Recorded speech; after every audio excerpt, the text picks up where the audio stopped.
En los últimos meses de la guerra, el sistema de campos de concentración alcanza su cota absoluta de brutalidad. No porque los nazis estén ganando, están perdiendo de forma catastrófica, sino precisamente porque están perdiendo. A medida que el Tercer Reich se desmorona, comandantes y guardias aceleran la maquinaria de muerte. Se exprime a los prisioneros hasta la extenuación. Las raciones se desploman. Las ejecuciones se multiplican. Los campos dejan de ser solo instrumentos de opresión para convertirse en frenéticas monumentos al descenso final de un régimen hacia el caos. Conocemos Auschwitz, tenemos testimonios de Treblinka, pero en enero, febrero, marzo y abril de 1945, en esos últimos meses, tantas veces pasados por alto, la verdadera naturaleza del sistema de campos nazi se muestra con mayor crudeza. Campos de los que has oído muy poco: Mittelbau-Dora, Ravensbrück, Neuengamme, Mauthausen, se convierten en epicentros de sufrimiento sistemático. Los nazis no levantan grandes cámaras de gas nuevas en estos meses.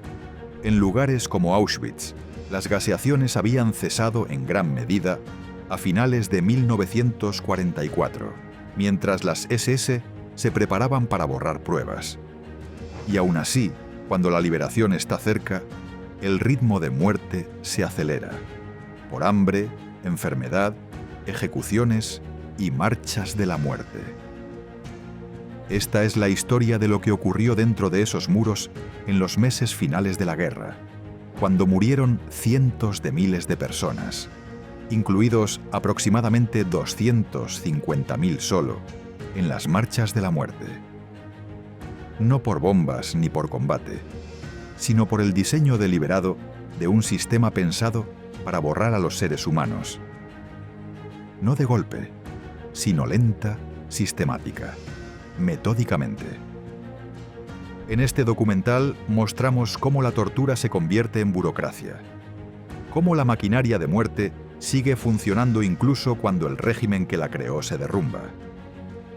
Y planteamos la pregunta que sigue persiguiendo a los historiadores: ¿por qué siguieron? ¿Por qué no se detuvieron? El sistema de campos de concentración de 1945 no fue un accidente ni un estallido espontáneo de crueldad. Fue algo diseñado, planificado, construido con planos, presupuestos y una jerarquía de mando. Para entender lo que soportaron los prisioneros en esos meses finales, hay que entender la máquina en sí. Viajemos a 1933, cuando se abren los primeros campos en Alemania. Dachau abre en marzo de 1933 como el prototipo de lo que se convertiría en un vasto sistema.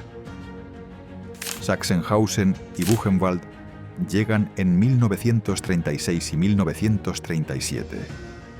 Al principio son pequeños, centros de detención para opositores políticos, comunistas, socialistas, sindicalistas. Pero el sistema crece y al crecer su propósito se transforma. Para 1938 ya es mucho más siniestro. Para 1941 forma parte de la infraestructura del genocidio.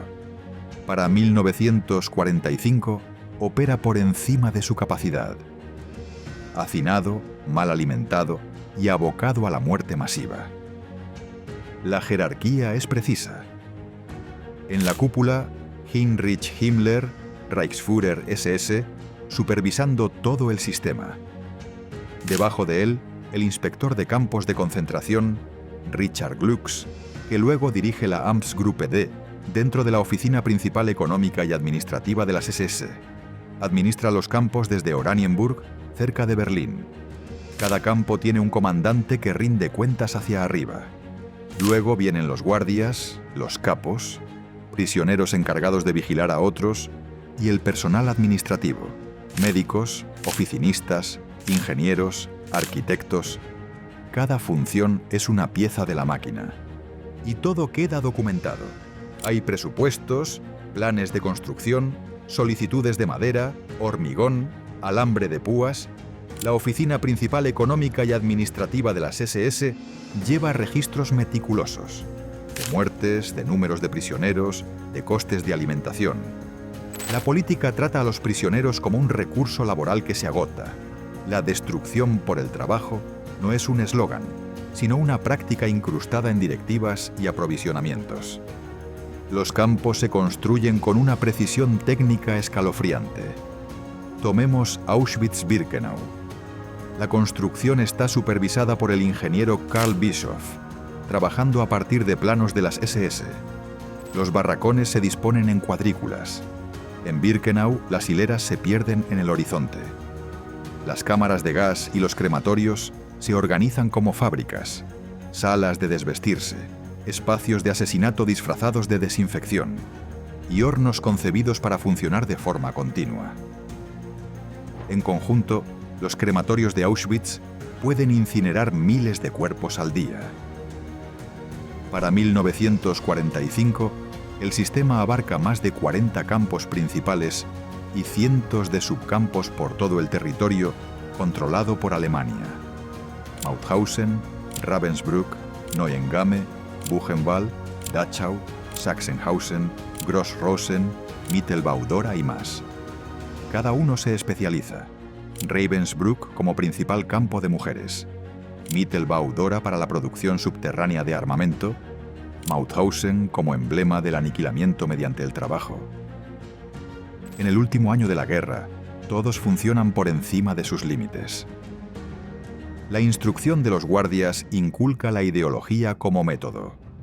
Las escuelas y centros de formación de las SS enseñan que los prisioneros son una mano de obra prescindible. Las raciones y las cargas de trabajo se calibran para extraer el máximo esfuerzo con el mínimo sustento. Un administrador lo resume sin rodeos. Al prisionero hay que exprimirlo hasta que ya no pueda trabajar y entonces eliminarlo. En estos meses finales confluyen dos fuerzas. Primero, los traslados de evacuación y las marchas de la muerte llevan columnas de prisioneros hacia el oeste, desde campos desbordados o amenazados por el Ejército Rojo. Los recién llegados ya llegan debilitados por hambre y enfermedad. Segundo, las órdenes de borrar pruebas empujan a las SS a acelerar asesinatos y evacuaciones. La máquina no se ralentiza, mientras el Reich se desmorona. Acelera, pero la violencia más extendida es la estructural. Selecciones en la rampa. Pases de lista interminables a la intemperie helada. Raciones de hambre. Epidemias desatadas en barracones abarrotados. Los números tatuados en Auschwitz que sustituyen al nombre. La destrucción de la identidad se planifica con el mismo cuidado que cualquier instalación de asesinato. ¿Quiénes eran las personas atrapadas en esta maquinaria? Para 1945, los prisioneros proceden de todos los rincones de la Europa ocupada y de casi todos los grupos perseguidos. Judíos, Roma y Sinti, presos políticos, prisioneros soviéticos de guerra, civiles polacos, resistentes franceses, hombres homosexuales etiquetados bajo el parágrafo 175, personas con discapacidad, testigos de Jehová, entre otros.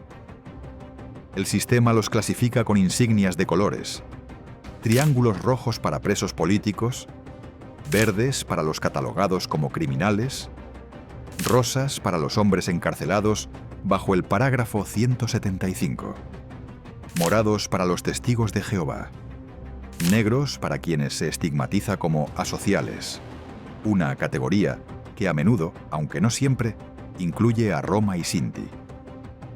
Y en algunos campos se usa marrón específicamente para los Roma. Los judíos llevan un triángulo amarillo, a menudo combinado con un segundo triángulo para formar una estrella de David.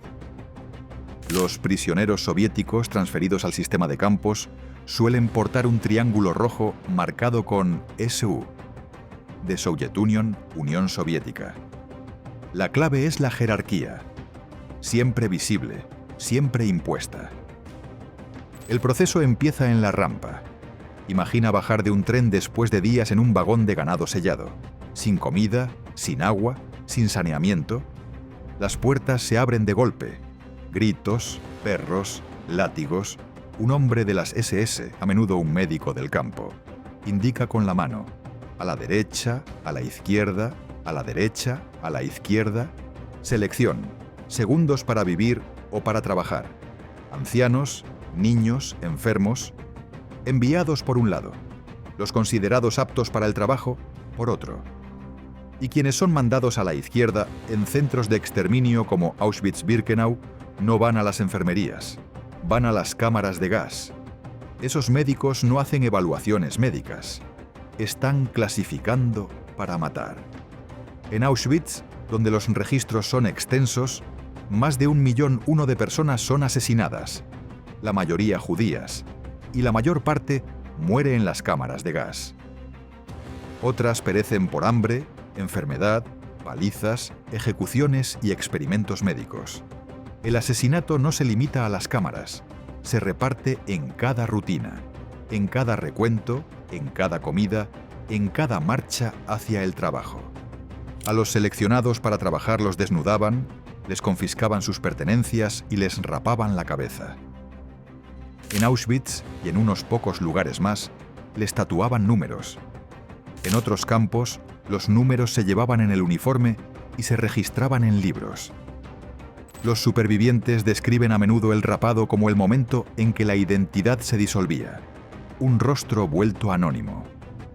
Los barracones eran instrumentos de tormento por el hacinamiento, bloques de madera y ladrillo abarrotados con cientos de personas, muy por encima de cualquier umbral humano. Literas de 3 niveles obligaban a dormir apretados. La ventilación era pésima, los piojos endémicos.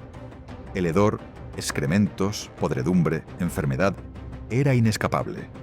La tuberculosis y otras dolencias se propagaban a una velocidad aterradora. El recuento llegaba al amanecer y al anochecer. Los prisioneros permanecían formados mientras los guardias contaban y recontaban, a veces durante horas, con sol o con hielo. En invierno, la exposición al frío se convertía en un arma. Quien caía era golpeado. Algunos se congelaban allí mismo. La comida era hambre calculada. Las raciones típicas en 1944 a 1945, sopa aguada, un pedazo de pan, quizá una cáscara de patata, quedaban muy por debajo de lo que necesitaba un adulto en faena. El hambre debilitaba, aislaba, embrutecía, volvía más mortíferas las enfermedades.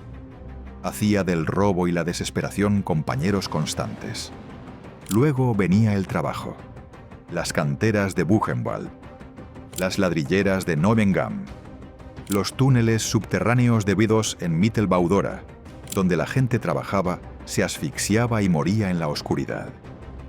Mandaban las cuotas. Ibas lento, te golpeaban, caías enfermo, te sustituían. En Mauthausen, la escalera de la cantera, conocida por los prisioneros como la escalera de la muerte, obligaba a hombres famélicos a cargar pesadas piedras por un largo tramo de peldaños, día tras día. Muchos caían, a muchos los empujaban. Muchos no regresaban de las canteras. Esta era la maquinaria que devoraba a miles cada día. Y en aquellos meses finales de 1945, mientras el régimen se derrumbaba, cada una de sus piezas, evacuaciones, selecciones, hambre, enfermedad, ejecuciones, se intensificó. El sistema no se estaba apagando, entró en convulsión, más rápido y más letal hasta el final. Uno de los aspectos más escalofriantes del sistema de campos fue la integración entre medicina y asesinato. Los médicos no estaban fuera del sistema, eran parte de él, esenciales para él. Llevaban uniforme, tenían rangos, respondían a cadenas de mando y usaban sus credenciales médicas para dar apariencia de legitimidad a atrocidades que violaban cada principio del juramento hipocrático. El más famoso e infame, De esos médicos fue Josef Mengele, que sirvió en Auschwitz-Birkenau desde 1943 hasta comienzos de 1945. Mengele estaba técnicamente cualificado. Tenía títulos en medicina y antropología, pero en Auschwitz se convirtió en otra cosa: un arquitecto del asesinato disfrazado de ciencia. Se obsesionó con los gemelos para estudiar la herencia, inyectó patógenos a prisioneros y supervisó procedimientos brutales, a menudo sin anestesia, sobre víctimas seleccionadas. En la rampa hacía selecciones de vida o muerte con el mismo desapego clínico que llevaba a sus experimentos. Pero Mengele no estaba solo. Casi todos los grandes campos tenían personal médico. En Ravensbrück, las mujeres fueron sometidas a experimentos quirúrgicos, infecciones deliberadas de heridas para probar sulfonamidas y operaciones de injerto de hueso y músculo. En Buchenwald se inyectaba tifus a prisioneros para probar vacunas. En Neuengamme se utilizó a niños en experimentos con tuberculosis. Algunos fueron asesinados después en Bullenhüser-Damm cuando las SS intentaron borrar pruebas. En Auschwitz, médicos como Karl Klauberg y Horst Schumann llevaron a cabo experimentos de esterilización masiva en el bloque 10. Los experimentos se documentaban: protocolos, notas, fotografías. Los perpetradores alegaban fines científicos. Y esto es crucial: esos experimentos produjeron prácticamente ningún valor científico real. Los métodos eran incontrolados, las muestras pequeñas, las conclusiones ideológicamente prefijadas. El objetivo no era avanzar la medicina, sino servir a la teoría racial y poner a prueba a gran escala técnicas de represión, esterilización, asesinato. Los experimentos médicos fueron el supuesto brazo científico del genocidio. Hubo otra forma, más amplia, de terror médico: negar y pervertir la atención sanitaria.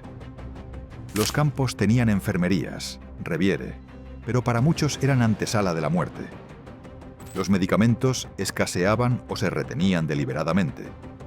Las selecciones cribaban a los no aptos, demasiado débiles para trabajar, que luego eran asesinados mediante inyección, fusilamiento o traslado a centros de exterminio. En los registros figuraban neumonía, enteritis o fallo cardíaco, no asesinato. En 1945, mientras la enfermedad arrasaba los campos y la mortalidad se disparaba, esta maquinaria médica se aceleró. Cayó la máscara. Los médicos recorrían los barracones, marcando a los condenados. Un superviviente de Buchenwald recordó a un médico señalando en silencio: este y este al anochecer ya no estaban. El asalto psicológico era total. Los prisioneros veían cómo amigos y familiares entraban en la enfermería y no volvían. Aprendían que la enfermedad equivalía a selección. Sobrevivir exigía estar sano, fuerte y útil. Con raciones de hambre, bajo trabajos brutales, en medio de epidemias. Para la mayoría, esa ecuación era imposible. La suerte, siempre arbitraria, decidía destinos. El engranaje médico también generaba papel: registros de defunción, códigos de causa de muerte, diarios de experimentos, listas de transporte. Esa burocracia intentaba presentar el asesinato como orden, norma, procedimiento. Hoy, esos mismos documentos incriminan al sistema que pretendían blanquear. En las semanas finales, antes de la liberación, la maquinaria médica convulsionó y colapsó. Los médicos huyeron. Se quemaron archivos. Los moribundos quedaron donde yacían. Las tropas liberadoras encontraron barracones llenos de supervivientes esqueléticos y de muertos recientes. A algunos se les pudo salvar. A muchos, no. La maquinaria se detuvo solo cuando se destruyó el poder que la había levantado. El sistema de campos de 1945 no era solo un mecanismo de asesinato, era un motor económico, entrelazado con la economía de guerra del Tercer Reich. Los prisioneros producían bienes, montaban armas, extraían piedra, cavaban túneles. Su trabajo era forzado, sus vidas desechables. Cuando un trabajador caía, llegaba otro. Desde la mirada de los perpetradores, la mano de obra era inagotable. Esta integración comenzó con labores de construcción y se expandió rápidamente hacia 1942 a 1943. Las SS cerraban contratos. Organismos estatales y empresas privadas pujaban por trabajo de prisioneros. Siemens empleó prisioneros. IG Farben levantó el enorme complejo de Buna Monowitz junto a Auschwitz para explotar mano de obra del campo en caucho sintético y químicos. BMW y otros fabricantes utilizaron trabajo forzado en subcampos ligados a sus plantas. Las empresas pagaban a las SS por cabeza y por día, habitualmente unas 3 marcas del Reich para no cualificados y 4 marcas para cualificados, evitándose salarios y costes sociales normales. Sobre el papel, parecía eficiente. En la práctica, fusionó la búsqueda de beneficio con el aniquilamiento. Se exprimía a los prisioneros en turnos de 12 horas, a menudo sin equipos de protección, manipulando toxinas y maquinaria pesada. Las lesiones y quemaduras químicas eran rutina. Quien no cumplía cuotas era golpeado, devuelto al campo para morir o, en casos de supuesto sabotaje, especialmente en trabajos de armamento, ahorcado públicamente. En Mittelbau-Dora, miles trabajaron y murieron bajo tierra, ensamblando cohetes V2, asfixiándose entre polvo y gases. La economía del hambre se calculó al detalle. Las raciones se fijaron por debajo del umbral de subsistencia para extraer trabajo mientras el cuerpo se iba degradando. Cuando la producción de un prisionero caía, se le seleccionaba y sustituía. La destrucción mediante el trabajo no era un eslogan. Era una cadena de suministro. La extracción no terminaba con los vivos. Al llegar, se incautaban los objetos de valor: dinero, joyas, relojes, documentos. Se arrancaban dientes de oro a los cadáveres. El cabello humano se recogía para uso industrial. Los cuerpos se incineraban. Las cenizas se arrojaban o esparcían. Incluso en la muerte, el sistema buscaba valor o encubrimiento. Y aún así, la rentabilidad del sistema era contradictoria. Algunas empresas, como la planta Buna de IG Farben, nunca alcanzaron la producción prometida. La ideología se imponía a la eficiencia. Las condiciones asesinas destruían la misma fuerza de trabajo que la industria necesitaba. Lo constante no era el beneficio racional, sino el mandato de las SS: exprimir por completo, reemplazar sin tregua y, cuando la derrota se avecinó, borrar pruebas y supervivientes. Para 1945, con las fábricas bombardeadas y las líneas de suministro hechas trizas, la balanza se inclinó aún más hacia el asesinato. Donde la producción flaqueaba, las evacuaciones y las selecciones se intensificaban. A quienes dejaban de ser útiles, los abandonaban a su suerte o los asesinaban sin rodeos. La misma burocracia que había puesto precio a un día de trabajo, ahora enviaba a sus trabajadores a las cenizas, antes de que los testigos pudieran quedar libres para hablar. El sistema de campos de concentración se construyó sobre la idea de que los prisioneros serían quebrados, física, psicológica y espiritualmente, que estarían demasiado débiles, demasiado hambrientos, demasiado aterrados para resistir. Y el sistema estuvo peligrosamente cerca de lograrlo. Pero nunca lo consiguió del todo. En todos los campos, incluso en sus horas más oscuras, hubo resistencia. La resistencia adoptó muchas formas. Algunas fueron abiertas, otras sutiles. Algunas fueron, sencillamente, negarse a morir sin dignidad. En Auschwitz-Birkenau, prisioneros formaron movimientos clandestinos. Hicieron llegar información de contrabando, escondieron a quienes estaban marcados para morir cuando pudieron, guardaron registros, planearon fugas, actos tan peligrosos que ser descubiertos significaba la ejecución, a menudo pública, para aterrorizar al resto. La rebelión abierta era rara por diseño. Se mezclaban nacionalidades para dificultar la comunicación. Los capos fracturaban la solidaridad. El hambre, la enfermedad y el agotamiento robaban la fuerza necesaria para organizarse. La propia arquitectura de los campos conspiraba contra el complot. Y aún así, hubo rebeliones. En octubre de 1944, miembros del Sonderkommando judío en Birkenau supieron que estaban en la lista para ser liquidados. Con pólvora que mujeres habían sacado de contrabando de la fábrica de municiones, entre ellas Rosa Robota, Alla Gärtner, Stusia Weichblum y Regina Saphirstein. Volaron el crematorio 4 el 7 de octubre. La revuelta fue aplastada y los implicados ejecutados.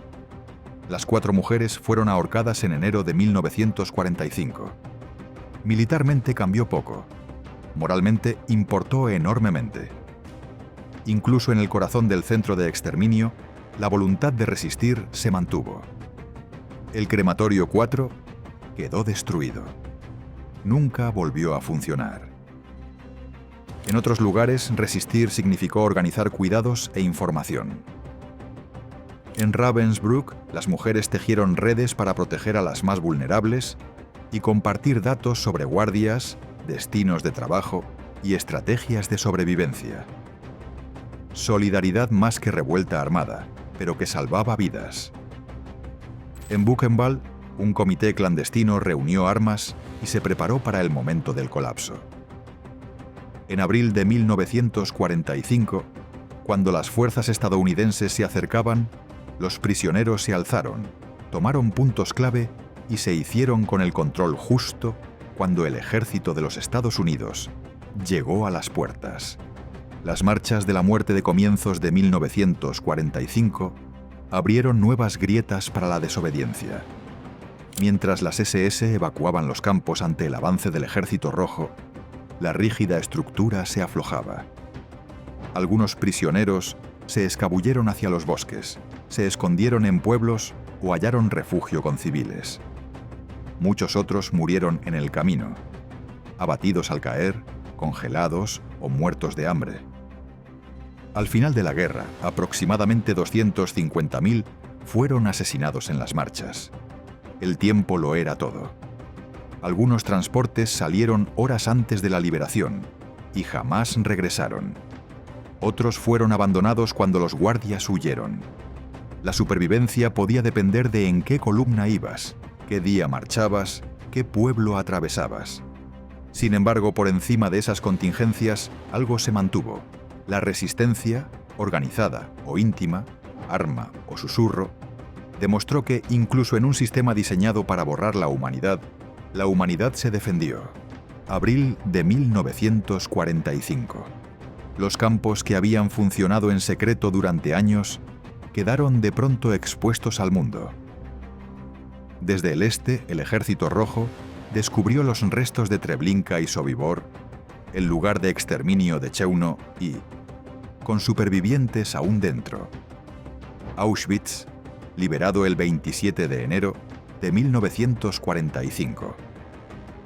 Desde el oeste, fuerzas estadounidenses alcanzaron Buchenwald el 11 de abril, luego Dachau el 29 de abril y Mauthausen el 5 de mayo. Las fuerzas británicas liberaron Bergen-Belsen el 15 de abril. Lo que encontraron desbordaba la comprensión. En Dachau, los soldados estadounidenses hallaron decenas de miles de supervivientes demacrados y montones de cadáveres. La enfermedad hacía estragos. Jóvenes soldados, la mayoría en la veintena, se enfrentaron a un paisaje más allá de todo lo que su entrenamiento podía imaginar. Algunos lloraron, algunos se enfurecieron, algunos apuntaron sus armas a los guardias capturados. El shock de la liberación fue inmediato y abrumador. En Ravensbrück, liberado por el Ejército Rojo a finales de abril, solo quedaban unas pocas miles de mujeres. El resto había sido expulsado en marchas. Las supervivientes describieron el momento como irreal. Tras años de deshumanización, sus captores quedaron de repente sin poder. La maquinaria del campo se había roto de la noche a la mañana. En Mauthausen, cuando las fuerzas estadounidenses llegaron el 5 de mayo, encontraron muerte masiva y una población al borde del colapso. La escalera de la muerte se alzaba sobre la cantera donde tantos habían perecido. Los registros eran fragmentarios. Las mejores estimaciones hoy sitúan a los muertos en torno a 90.000 a 100.000 de los aproximadamente 190.000 prisioneros que pasaron por el campo durante su existencia. En los meses finales, justo el periodo que hemos estado examinando, la mortalidad se disparó. La liberación no puso fin al sufrimiento. Muchos supervivientes murieron en los días y semanas siguientes de tifus, disentería, hambre y el puro shock fisiológico de la liberación. Unidades médicas se movilizaron como pudieron, improvisando hospitales y zonas de cuarentena. Las familias habían desaparecido, los hogares también. Las identidades había que reconstruirlas desde las ruinas. La justicia comenzó en medio del caos. Investigadores catalogaron pruebas, fotografías, documentos, fosas comunes, testimonios de supervivientes. El Tribunal Militar Internacional de Nuremberg se abrió en noviembre de 1945 para procesar a los máximos dirigentes. Juicios posteriores apuntaron a médicos, jueces, personal de las SS e industriales. Tribunales nacionales y militares aliados juzgaron a personal de los campos. Los británicos celebraron los juicios de Bergen-Belsen y Ravensbrück. Los estadounidenses llevaron a cabo los juicios de Dachau. Otros siguieron por toda Europa. Algunos grandes perpetradores escaparon. Joseph Mengele huyó a Sudamérica y murió en 1979. Muchos fueron capturados y castigados. Rudolf Höss, comandante de Auschwitz, fue juzgado en Polonia y ejecutado en 1947. Fritz Suren, comandante de Ravensbrück, fue capturado y ejecutado en 1950. Altas supervisoras como Dorothea Binz fueron juzgadas y ahorcadas en 1947. El estribillo "solo cumplía órdenes" resonó en las salas. Los tribunales lo rechazaron. La ley y la conciencia obligan al individuo incluso dentro de una jerarquía. En las décadas posteriores, varios campos se preservaron como memoriales y museos: Auschwitz, Dachau, Ravensbrück, entre otros. Los supervivientes regresaron a testificar. Estudiantes recorrieron esos terrenos. Archivos se abrieron a los investigadores. La precisión burocrática que un día sirvió para gestionar el asesinato, ahora lo documenta para siempre. Recordar se convirtió en un deber. Advertir, enseñar, afrontar lo que se hizo y quién lo hizo. Y exigir que jamás vuelva a construirse una maquinaria así. Finales de abril de 1945. Los campos son liberados. La maquinaria se detiene. Pero el trabajo de recordar, de comprender de verdad qué pasó y por qué, apenas comienza. Y continúa hoy, 80 años después, en museos, en los testimonios de supervivientes, en la conciencia de un mundo decidido a que horrores así no se repitan. Los supervivientes salieron de los campos como testigos vivientes. Algunos escribieron memorias. Algunos prestaron declaración en los juicios. Algunos dedicaron su vida a la educación, viajando a escuelas y universidades para hablar directamente a los jóvenes sobre sus experiencias. Esos testimonios se convirtieron en documentos históricos inestimables. Aportaron la dimensión humana que las cifras por sí solas jamás podrían transmitir. Pusieron rostro, nombre y voz a los millones que murieron. convirtieron el Holocausto no en un dato histórico abstracto, sino en una realidad vivida a la que la gente puede conectarse emocional e intelectualmente. Uno de los más conocidos de estos supervivientes es Elie Wiesel, deportado a Auschwitz siendo adolescente y trasladado después a Buchenwald. Su libro Noche, publicado en inglés en 1960, se convirtió en uno de los relatos del Holocausto más leídos. Con una prosa sobria y poderosa, Wiesel describe la deshumanización de los campos, la pérdida de su familia, la muerte espiritual que acompañó a la supervivencia física. Se convirtió en un defensor de la memoria, sosteniendo que olvidar el Holocausto sería una segunda muerte, no solo de quienes perecieron, sino de las lecciones mismas que su sufrimiento debería haber enseñado a la humanidad. Otro testimonio poderoso fue el de Primo Levi, un químico italiano que sobrevivió a Auschwitz y dejó constancia de su experiencia en Si esto es un hombre.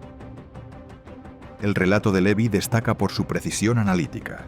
No solo cuenta lo que pasó, examina cómo pasó, cómo funcionaba el sistema, cómo algunas personas lograban sobrevivir y otras no, cómo decisiones individuales, a veces tomadas en fracciones de segundo, determinaban quién vivía y quién moría. La obra de Levi se ha vuelto lectura esencial para comprender no solo el Holocausto, sino también la naturaleza de los sistemas totalitarios y la psicología humana bajo una presión extrema. Estos testimonios, y decenas de miles más como ellos, crearon un archivo. La Fundación Shoah, establecida por Steven Spielberg en 1994, realizó más de 50.000 entrevistas en vídeo a supervivientes y testigos antes de que fallecieran. Hoy, esas entrevistas se conservan en archivos accesibles para investigadores de todo el mundo. Garantizan que las voces de quienes vivieron los campos en carne propia no serán silenciadas por el paso del tiempo. Las generaciones futuras tendrán acceso a testimonios directos de quienes estuvieron allí. Los propios campos se transformaron en lugares de memoria. Auschwitz-Birkenau es hoy un museo que recibe a más de 1 millón de visitantes cada año. Caminar por los barracones, ver las pertenencias apiladas de los prisioneros asesinados, ponerse frente a las ruinas de las cámaras de gas, produce un impacto emocional que ningún libro ni película puede replicar del todo. El museo funciona como una suerte de catedral de la memoria. Dice, esto ocurrió aquí. Aquí murieron estas personas. Damos testimonio. Existen memoriales similares en muchos antiguos campos y lugares de exterminio: Dachau, Buchenwald, Ravensbrück, Mauthausen, Bergen-Belsen, Treblinka.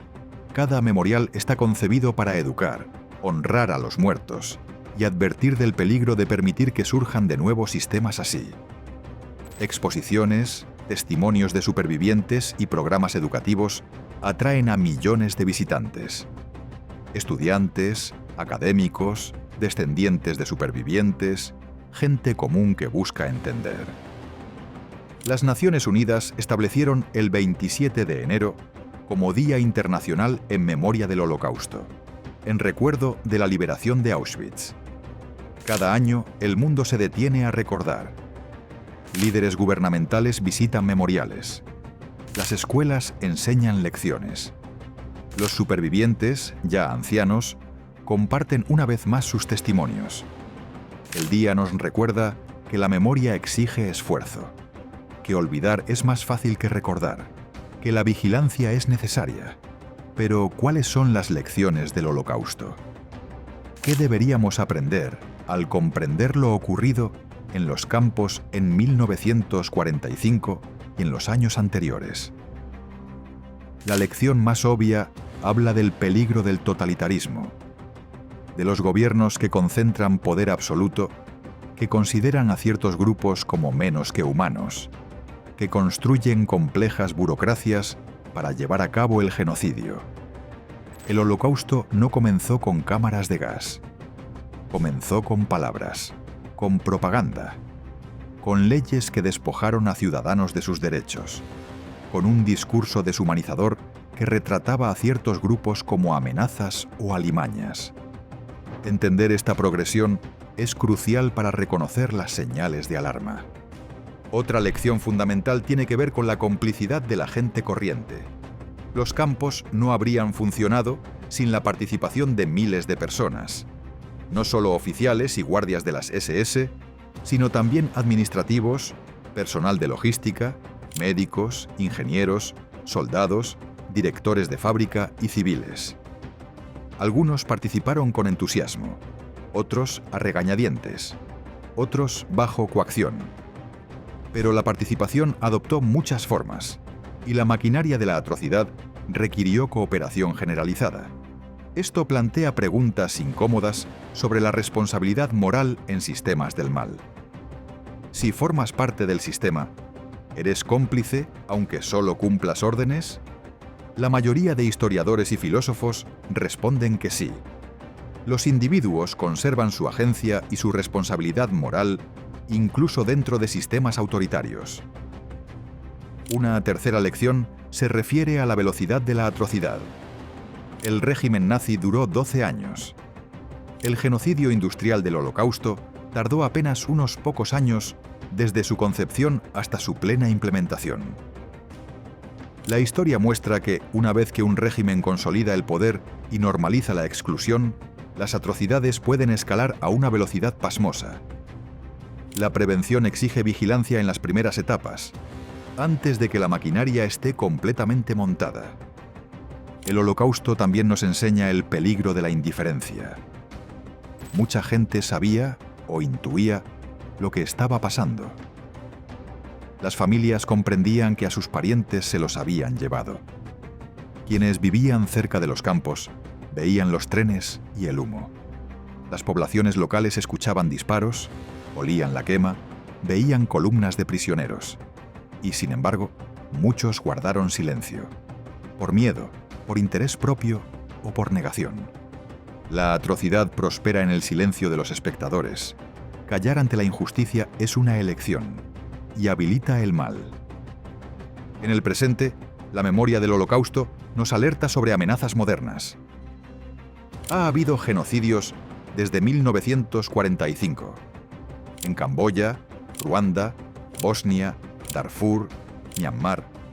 Cada vez, las lecciones del Holocausto debieron servirnos de advertencia, y sin embargo, cada vez la respuesta internacional fue demasiado lenta o demasiado débil. Nunca más no ocurre por inercia. Requiere compromiso, cooperación y la voluntad de enfrentar el mal incluso cuando tiene un coste. El auge de la negación y la distorsión del Holocausto es otro peligro.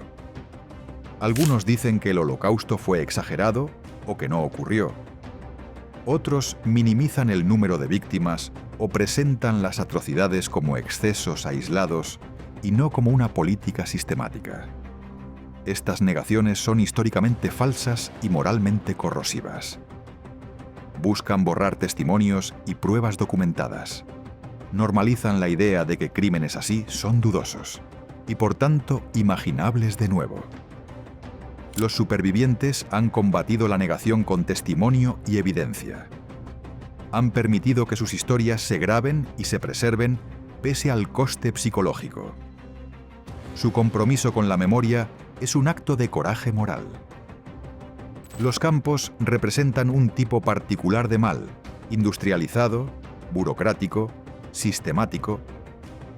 Muestran lo que sucede cuando una sociedad avanzada, sus ingenieros y arquitectos, sus oficinistas y burócratas, sus soldados y guardias, canaliza sus capacidades hacia el asesinato organizado. Los perpetradores no eran villanos de caricatura, eran gente normal incrustada en un sistema que posibilitó la atrocidad. Quizá esta sea la lección más importante. Los sistemas moldean el comportamiento. Los campos crearon entornos donde participar en la atrocidad se volvió rutina, donde la crueldad se convirtió en tarea, donde matar formaba parte del trabajo. Evitar sistemas así requiere más que confiar en que la gente buena prevalecerá. Requiere salvaguardias institucionales, Estado de Derecho, supervisión democrática y un compromiso cultural con los derechos humanos y la dignidad. El movimiento de los supervivientes, el esfuerzo por documentar, preservar y enseñar, representa el intento de la humanidad de asegurar que los muertos no sean olvidados y que las generaciones futuras comprendan lo ocurrido. A medida que los supervivientes fallecen, sus testimonios se vuelven aún más valiosos. La labor de conservación y educación pasa a la siguiente generación, a historiadores, educadores y ciudadanos comprometidos con que las lecciones no se pierdan. Museos como Yad Vashem en Jerusalén, el Museo Conmemorativo del Holocausto de los Estados Unidos en Washington, D.C., y los memoriales en los propios lugares actúan como depósitos de memoria. Conservan fotografías, documentos, efectos personales y testimonios. Presentan exposiciones que enseñan el contexto histórico, la mecánica del genocidio y las experiencias vividas por víctimas y supervivientes. Piden a los visitantes no solo aprender qué sucedió, sino reflexionar sobre sus responsabilidades como ciudadanos. Los programas educativos en escuelas de todo el mundo ya incorporan lecciones sobre el Holocausto. El alumnado estudia la historia de la Alemania nazi, los mecanismos del genocidio y las historias individuales de víctimas y supervivientes. Esta educación resguarda la precisión frente a negacionistas y revisionistas. Enseña los peligros del prejuicio y la deshumanización. Fomenta la empatía y la reflexión moral. Y prepara a la ciudadanía para reconocer señales de alerta en su propio tiempo. La investigación sobre el Holocausto continúa. Los historiadores descubren nuevos documentos. Se preservan las voces de los supervivientes. Los académicos analizan los factores psicológicos, sociales e institucionales que hicieron posibles los crímenes.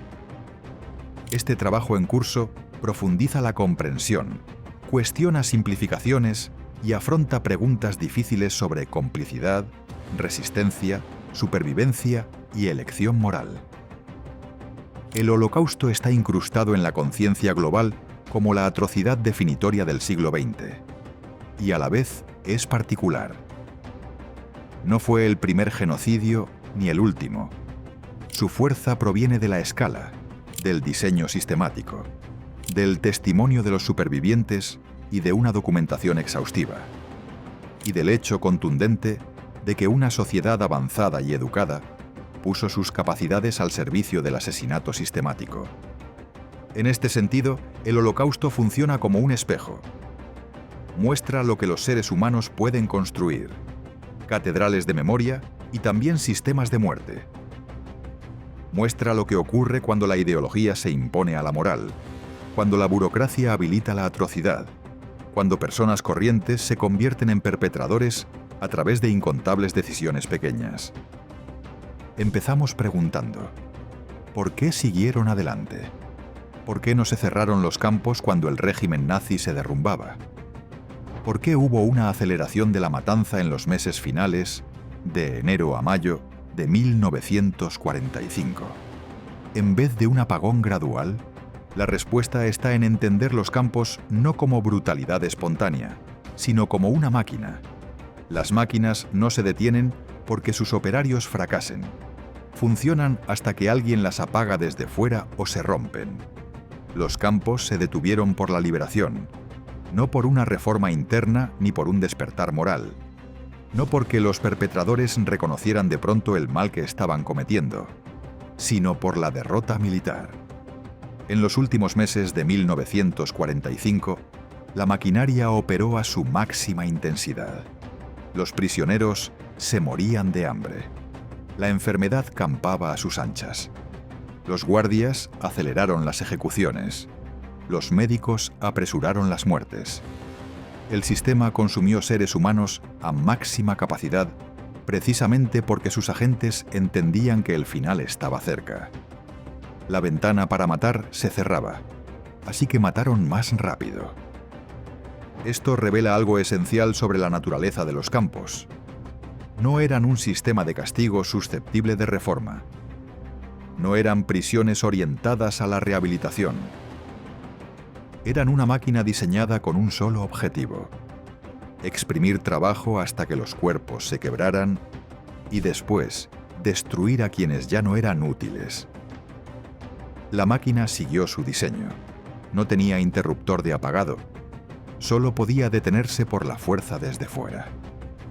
Las innumerables víctimas de esos meses no murieron solo porque el régimen se volviera más cruel, aunque lo hizo, sino porque el sistema mismo estaba calibrado para la muerte. Raciones de hambre, trabajo brutal, barracones tomados por las enfermedades, perversión médica, violencia arbitraria, destrucción psicológica. En los meses finales, la maquinaria se desbocó.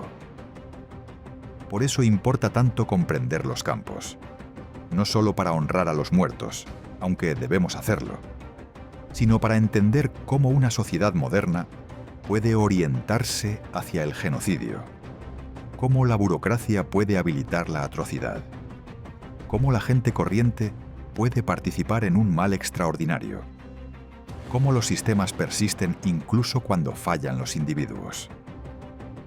El Holocausto es el capítulo más oscuro de la humanidad, pero al negarnos a olvidar, al insistir en la verdad y la rendición de cuentas, mostramos una fuerza en sentido contrario.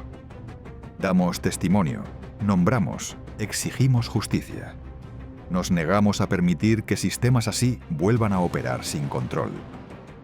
Los supervivientes que soportaron los campos y dedicaron su vida al testimonio y a la educación nos hicieron un regalo. Convirtieron el sufrimiento en una herramienta para aprender. Aseguraron que las voces de los asesinados se escuchen a través de las generaciones. Levantaron una barrera contra la negación y el olvido. Esa labor continúa. Continuará mientras haya gente comprometida con la memoria. En museos y memoriales, en testimonios conservados, en aulas, en leyes que protegen los derechos humanos y en mecanismos internacionales diseñados para prevenir y castigar atrocidades masivas. Los campos ya no existen. La maquinaria ha sido desmantelada. El sistema que los creó fue destruido. Pero la memoria de lo que ocurrió dentro de esos muros debe perdurar, no como motivo de desesperanza, sino como advertencia y llamada a la vigilancia. Los campos nos recuerdan que la civilización es frágil, que los derechos hay que protegerlos, que la indiferencia es complicidad. Al final, los campos de concentración representan lo peor de la humanidad. La memoria de esos campos, preservada y honrada, puede representar lo mejor de nosotros, nuestra capacidad de dar testimonio, de buscar la verdad, de exigir justicia y de negarnos a que el mal sea olvidado. Por eso contamos estas historias. Por eso debemos seguir contándolas. Para que quienes murieron sean recordados. Para que quienes sobrevivieron sean honrados. Para que las generaciones futuras comprendan lo que ocurre cuando el miedo, el odio y la deshumanización guían nuestras decisiones. La maquinaria de la muerte se ha detenido. La maquinaria de la memoria, nuestro compromiso de que el Holocausto no sea olvidado ni repetido, debe seguir funcionando mientras exista la humanidad. Esa es nuestra responsabilidad.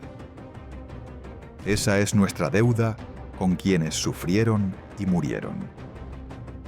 Si esta historia te conmovió, te cuestionó o te ayudó a ver la Segunda Guerra Mundial de otra manera, sería un honor que te sumaras a nuestra comunidad en crecimiento. Suscribirte no es solo un clic, es una forma de apoyar historias más potentes, más voces olvidadas y más verdad del pasado. Si crees que estas historias importan, dale al botón de suscribirte y sigamos construyendo este camino juntos. Y no olvides dejar un comentario. Leemos cada uno y nos encanta conocer tu opinión. Hasta la próxima. Sigue explorando la historia con Epic War. Sigue haciendo preguntas. sigue buscando la verdad.